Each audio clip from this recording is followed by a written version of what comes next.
আমার ভাইয়েরা, আল্লাহর বান্দে যখন বুঝতে পারলেন আমার পেটের ভিতরে আমার সন্তানের আগমন হয়েছে, খাজা কুতুবউদ্দিন বখতিয়ার কাকীর মা এবার পেটে সন্তান নিয়ে উনি আল্লাহর কালাম তেলাওয়াত করেন।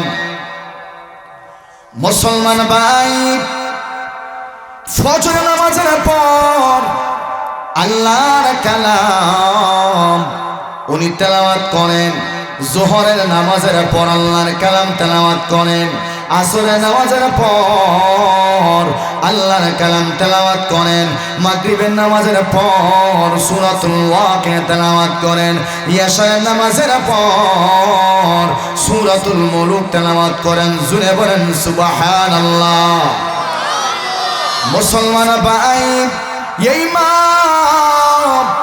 এবার আসর, মাগরিব, এশা, ফজর, যোহর এগুলো বাদে এই যে 18 পারা কোরআন তেলাওয়াতের হাফেজ উনি সব সময় উনি একাধারে তেলাওয়াত করেন, একাধারে তেলাওয়াত করেন, একাধারে তেলাওয়াত করেন। জুড়ে বলতে হবে সুবহানাল্লাহ। আমার ভাইয়েরা, ওই সন্তান যখন 10 মাস 10 দিন পরে দুনিয়ার হাওয়া বাতাস যখন সন্তানটায় দেখলো, আমার ভাইয়েরা, তখন তো মা ওই সন্তানটাকে সঙ্গে সঙ্গে 2 দিনের মাথায় মসজিদে দিতে পারবে না। মসজিদে যখন দিতে হয় নিম্নে 5টা বছর সময় হইতে হয়। বলেন ঠিক কিনা? সন্তানটা যখন আব্বু আব্বু বলে ডাকতে পারে, সন্তানটা যখন আম্মু আম্মু বলে ডাকটা শিখে, তখন তো সন্তানটাকে মক্তবে দিতে হয়। কথা শুনে বলেন ঠিক কিনা? খাজা কুতুবউদ্দিন বখতিয়ার কাকীর মা যখন খাজা আম্মু আম্মু বলা ডাক মারতে শিখছে, আব্বু আব্বু বলা শিখলো, ওই সময় মা তার সন্তানটাকে আলিফ বা পড়ার জন্য মক্তবে ইমাম সাহেবের কাছে পৌঁছায় দিল। সুবহানাল্লাহ। আর আমরা সন্তানদের কই পাঠাই? যখন আমার সন্তান আব্বু আব্বু শিখতে শিখে, তখন আমার সন্তানের হাতে আমি মোবাইল তুলিয়া দেই, আমার সন্তানের হাতে নাচ গানের অস্ত্র তুলিয়া দেই, আমার সন্তানের হাতে আমি বন্দুকের মতো রাউডার তুলে দিই। ওরা জোরে বলেন ঠিক কিনা? হ্যাঁ মুসলমান ভাই, ভালো করে শুনেন, ভালো করে শুনবা। এত কষ্ট করে রাত্রে 12:30 প্রায় 1টার কাছাকাছি সময় যেহেতু তোমরা বসলা, আমি আমার হায়াতেও 1টার সময় বয়ান করিয়া 12টার আগে আমার বয়ান আমি শেষ করে দিয়ে দেই। মাত্র আল্লাহর একজন বান্দার মানবতার খাতিরে আমি এখানে আসলাম, আপনাদের এখানে আসলাম। আমার ভাইরা ভালো করে শুনবেন, আল্লাহর বান্দি যখন নিজের সন্তানটাকে মসজিদে পাঠাইলেন, ইমাম সাহেব যখন বললেন, ও খাজা বলো আলিফ বা তা সা। সুবহানাল্লাহ। কি বলছে? আলিফ বা তা সা বলো। খাজা এবার আলিফ বা তা সা বলা তো দূরের কথা, আউযু বিল্লাহ বিসমিল্লাহ পড়া শুরু করলো, আলহামদুলিল্লাহ পড়া শুরু করলো। হুজুর তো আশ্চর্য হয়েছে, মা তো মাত্র আমার কাছে তার সন্তানটারে দিল, আমি তো সন্তানটার আলিফ বা পড়াইলাম না, আমি তো সন্তানটারে আউযু বিল্লাহ পড়াইলাম না, আমি তো সন্তানটারে আলহামদুলিল্লাহ পড়াইলাম না। এ মুসলমান ভাই, ভালো করে শুনেন, ওই সন্তান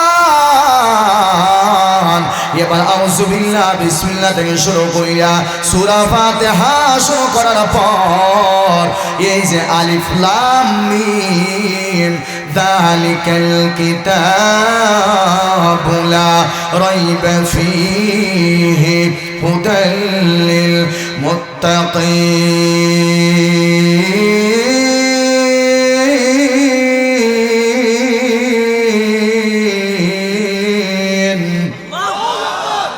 পড়া শুরু করে দিয়েছে। হুজুর তো একেবারে বেকায়দা পড়ে গেলেন, মা আমার কাছে পাঠাইছে আলিফ বাতা শেখানোর জন্য। এখন দেখা যায় ওই সন্তান আমারে আলিফ লাম সহ সূরাতুল বাকারা আমার উল্টা শিখায়। সুবহানাল্লাহ হইতে না? মুসলমান ভাই, ইমাম সাহেব মাকে ডাকলেন, মা আমার সঙ্গে তামাশা করার জন্য তোমার তো বড় মজা লাগে। আমার সঙ্গে তামাশা করো, তোমার সন্তানটা আলিফ বা পারে, আলহামদুলিল্লাহ পারে, আলিফ লাম মিম সব মুখস্থ। তোমার সন্তানটার আমার কাছে আলিফ বা পড়াইবেন লাগিয়া আমার সঙ্গে তুমি মস্কারা শুরু করে নিছো। আল্লাহর বান্দা তখন বলে, ওরে আল্লাহর বান্দারা শোনো, না না, আমি তোমার সঙ্গে মস্কারা করবো কেন, আমি তোমার সঙ্গে ঠাট্টা করবো কেন? আমার সন্তান আমার পেটের ভিতরে ছিল, আমার সন্তানকে আমি পেটে ধারণ করিয়া আমি এই সূরাতুল বাকারা আমি কয়েকবার পড়লাম, আলহামদুলিল্লাহ কয়েকবার পড়লাম। আমি যে 18 পারা কোরআনের হাফেজা, কয়েকবার আমি খতম দিলাম। আমি তো বুঝতে পারি না আমার সন্তান এগুলা কেমনে কি করলো। আল্লাহর বান্দা তখন বুঝতে পারলো। এবার মহিলাকে বলল, আল্লাহর বান্দা, ওরে আল্লাহর বান্দি শোনো, আমার আর বুঝবার বাকি না, এই যে তোমার হাজারা পেটের মধ্যে নিয়া নিয়া আল্লাহর কালাম তেলাওয়াত করছো, একাধারে 18 পারা কয়েকবার খতম দিলায়, কয়েকবার খতম দিলায়। আমার এখন পুরাপুরি ইয়াকিন এবং বিশ্বাস হয়ে গেল। আমার মনে হয় তোমার ওই সন্তানটাকে মহান আল্লাহ 18 পারা কোরআনের হাফেজ বানাইয়া আল্লাহ দুনিয়াতে পাঠাইছে। খাজা কুতুবউদ্দিন বখতিয়ার খাকি রহমতুল্লাহ আলাইহি আল্লাহর একজন খাস ওলি ছিলেন। সুবহানাল্লাহ, একটু আসতে বলুন। উনার মা ছিলেন হাফেজা। কি ছিলেন? আর একটু আসতে কর না। আর আমরার মা কি জালেমা হয়? কি হয়? আমরার মা গায়িকা হয়, হয় কি হয় না? উনার মা ছিলেন হাফেজা আর আমরার মা হয় গায়িকা। সুগুলকুর আছে না নাই? বর্তমানে আমরা এলাকায় আছে মহিলাও সুদ খায়, আছে না নাই? আপনার এলাকাতে আসেনি? ইন্নালিল্লাহি কিতা হইলা হাসা হয়ে যায়নি হাসা হাসি। দেখুন দেখুন বিডি খমর খাবার কাছে স্টেজ উঠিছি বসে, হ্যাঁ মাই লাগেনি খমর খাবার বান্ধি চাষা জুইত মতো গামছার মতো বান্ধিলে কত টেকা দিতে না, আমার টেকা লইয়া তোর বাড়ির থেকে দেয় না, নাহলে তোরে বাইন্দা লইয়া দেয় না। হয়নি ইগুন তোর আল্লাহ যেন টানা ফেলায় মারিলে জোরে হুক আমি আর একটু জোরে হয় না। আমি দোয়া একটা দিলেছি কিতা মার জ্বালা একবারে শেষ। তারা গরিবরে মারতে মারতে শেষ করে দিস। কত কত জোরে হইনি আর এই দিকে আর যাই না, পরে আমার গাড়ি আটকাই দিবে ঠিক দিন। যারা বলতেছিলাম খাজা কুতুবউদ্দিন বখতিয়ার খাকির মা 18 পারা কোরআনের হাফেজা। উনি যখন পেটে আসছেন, বলেন তো উনার মা কি নাচ গান গাইব নাকি কোরআন তেলাওয়াত করব? আর এটা আসতে হয় আমার ভাইয়েরা। আল্লাহর বান্দে যখন বুঝতে পারলেন আমার পেটের ভিতরে আমার সন্তানের আগমন হয়েছে, খাজা কুতুবউদ্দিন বখতিয়ার খাকির মা এবার পেটে সন্তান নিয়ে উনি আল্লাহর কালাম তেলাওয়াত করেন। মুসলমান ভাই, ফজর নামাজের পর আল্লাহর কালাম উনি তেলাওয়াত করেন। যোহরের নামাজের পর আল্লাহর কালাম তেলাওয়াত করেন। আসরের নামাজের পর আল্লাহর কালাম তেলাওয়াত করেন। মাগরিবের নামাজের পর সূরাতুল ওয়াকিয়া তেলাওয়াত করেন। ইশারের নামাজের পর সূরাতুল মুলুক তেলাওয়াত করেন। জুড়ে বলেন সুবহানাল্লাহ। মুসলমান ভাই, এই মা এবার আসর মাগরিব এশা ফজর যোহর এগুলো বাদে এই যে 18 পারা কোরআন তেলাওয়াতের হাফেজ উনি সব সময় উনি একাধারে তেলাওয়াত করেন, একাধারে তেলাওয়াত করেন, একাধারে তেলাওয়াত করেন। জোরে বলতে হবে সুবহানাল্লাহ। আমার ভাইয়েরা, ওই সন্তান যখন 10 মাস 10 দিন পরে দুনিয়ার হাওয়া বাতাস যখন সন্তানটায় দেখলো, আমার ভাইয়েরা তখন তো মা ওই সন্তানটাকে সঙ্গে সঙ্গে 2 দিনের মাথায় মসজিদে দিতে পারবে না। মসজিদে যখন দিতে হয় নিম্নে 5টা বছর সময় হইতে হয়। বলেন ঠিক কিনা? সন্তানটা যখন আব্বু আব্বু বলে ডাকতে পারে, সন্তানটা যখন আম্মু আম্মু বলে ডাকটা শিখে, তখন তো সন্তানটাকে মক্তবে দিতে হয়। কথা শুনে বলেন ঠিক কিনা? খাজা কুতুবউদ্দিন বখতিয়ার খাকিরে মা যখন খাজা আম্মু আম্মু বলা ডাক মারতে শিখছে, আব্বু আব্বু বলা শিখলো, ওই সময় মা তার সন্তানটাকে আলিফ বা পড়ার জন্য মক্তবে ইমাম সাহেবের কাছে পৌঁছায় দিল। সুবহানাল্লাহ। আর আমরার সন্তানদের কই পাঠাই? যখন আমার সন্তান আব্বু আব্বু শিখতে শিনে, তখন আমার সন্তানের হাতে আমি মোবাইল তুলিয়া দেই, আমার সন্তানের হাতে নাচ গানের অস্ত্র তুলিয়া দেই, আমার সন্তানের হাতে আমি বন্দুকের মতো রাউডার তুলে দিই। কথা জোরে বলেন ঠিক কিনা? হে মুসলমান ভাই, ভালো করে শুনেন, ভালো করে শুনবা।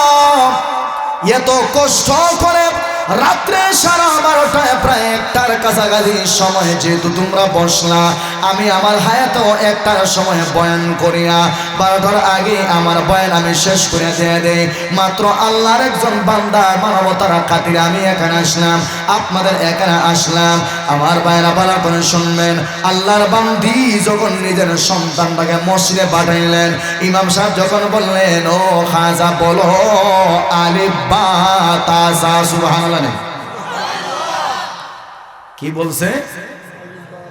আলিফ বা তা সা বলো।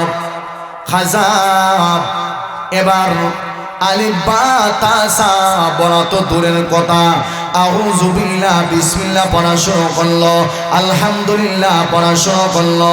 হুজুর তো আশ্চর্য হয়েছে, মা তো মাত্র আমার কাছে তার সন্তানটারে দিল, আমি তো সন্তানটার আলিফ বা পড়াইলাম না, আমি তো সন্তানটারে আউযু বিল্লাহ পড়াইলাম না, আমি তো সন্তানটারে আলহামদুলিল্লাহ পড়াইলাম না।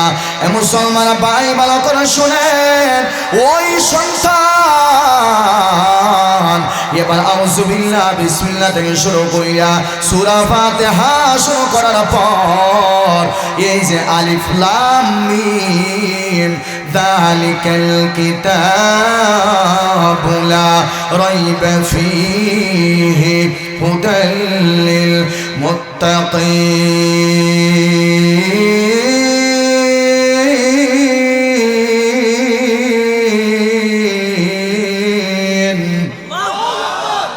পড়া শুরু করে দিয়েছে। হুজুর তো একেবারে বেকায়দা পড়ে গেলেন, মা আমার কাছে পাঠাইছে আলিফ বাতা শেখানোর জন্য।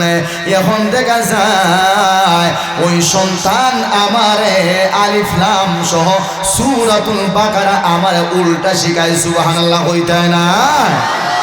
মুসলমান ভাই, ইমাম সাহেব মাকে ডাকলেন, না মা আমার সঙ্গে তামাশা করার জন্য তোমার তো বড় মজা লাগে, আমার সঙ্গে তামাশা করো। তোমার সন্তানটা আলিফ বা পারে, আলহামদুলিল্লাহ পারে, আলিফ লাম মিম সব মুখস্থ। তোমার সন্তানটার আমার কাছে আলিফ বা পড়াইবেন লাগিয়া আমার সঙ্গে তুমি মস্কারা শুরু করে নিছো। আল্লাহর বান্দা তখন বলে, ওই আল্লাহর বান্দারা শোনো, না না আমি তোমার সঙ্গে মস্কারা করবো কেনে, আমি তোমার সঙ্গে ঠাট্টা করবো কেনে? আমার সন্তান আমার পেটের ভিতরে ছিল, আমার সন্তানকে আমি পেটে ধারণ করিয়া আমি এই সূরাতুল বাকারা আমি কয়েকবার পড়লাম, আলহামদুলিল্লাহ কয়েকবার পড়লাম। আমি যে 18 পারা কোরআনের হাফেজা, কয়েকবার আমি খতম দিলাম। আমি তো বুঝতে পারি না আমার সন্তান এগুলা কেমনে কি করলো। আল্লাহর বান্দা তখন বুঝতে পারলো। এবার মহিলাকে বললো, আল্লাহর বান্দা, ওরে আল্লাহর বান্দি শোনো, আমার আর বুঝবার বাকি না, এই যে তোমার হাজারা পেটের মধ্যে নিয়া নিয়া আল্লাহর কালাম তেলাওয়াত করছো, একাধারে 18 পারা কয়েকবার খতম দিলে, কয়েকবার খতম দিলায় আমার এখন পুরাপুরি ইয়াকিন এবং বিশ্বাস হয়ে গেল। আমার মনে হয় তোমার ওই সন্তানটাকে মহান আল্লাহ 18 পারা কোরআনের হাফেজ বানাইয়া আল্লাহ দুনিয়াতে পাঠাইছে।